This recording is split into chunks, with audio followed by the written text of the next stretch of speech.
මොකද අනේ මේ මැඩම් පිස්සු හැදිලාද? මැඩම් මාර සීන් කෝන් එකක් නේ මැඩම් උනේ. මම වර්ක් කරන්න ගෙනාපු මැඩම් මගේ යුනිෆෝම් එක වෙට්ටුණා.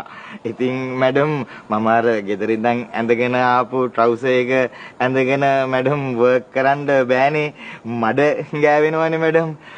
මැඩම්ට කියන්න මැඩම් මම ෆැමිලි එකේ දැලි ගෑවෙන වැඩක්වත් මැඩම් මම කරලා නෑ.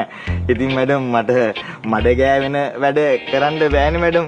ඒ හින්දා මැඩම් මගේ යුනිෆෝම් එක මම දැම්මා වේලෙන්න.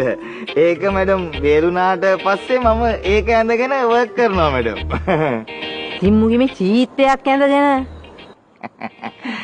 මැඩම් බර්මියුඩා ට්‍රෑන්ගල් එක වැහෙනවා නම් මැඩම් අල්ලද කුල්ලද නිවුස් පේපර් එකක්ද චීත්තද කියලා අදාළ නෑනේ මැඩම්. වැහෙනවා නම් එච්චරයි මැඩම්.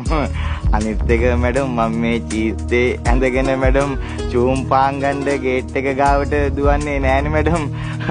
මගේ යුනිෆෝම් එක වේලුණාම මැඩම් මං ඒක ඩ්‍රෙස් කරගෙන තමයි අනිත් වර්ක්ස් වලට වොක් කරන්නේ මැඩම්. කුමාර කිව්ව කතාව ඇත්ත. මොන જાතියේ මිනිස්සුද මන් දන්නේ. මැඩම් අපේ මල්ලි නම් මැඩම් ගෝඩ් ගන. මම මැඩම් හියුමන් ගන. මොකක්? මැඩම් දේව මනුස්ස මැඩම්.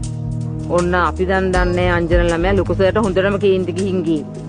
ওই ළමයාගේ මනුස්ස ගන දෙපිටින් යන්න ලොකු සර්ගේ යක්ෂ ගන ලීටේද දන්නේ. මැඩම් අනේ මැඩම් ලොකු සර්ට මැඩම් පොඩ්ඩක් එක්ස්ප්ලেইন කරලා දෙන්න මැඩම්. සමහරක් විට ඒ ලේට් වෙච්ච 5 මිනිත්ස් ලොකු සර්ට ආශිර්වාදයක් වෙන්න පුළුවන් නේ මැඩම්.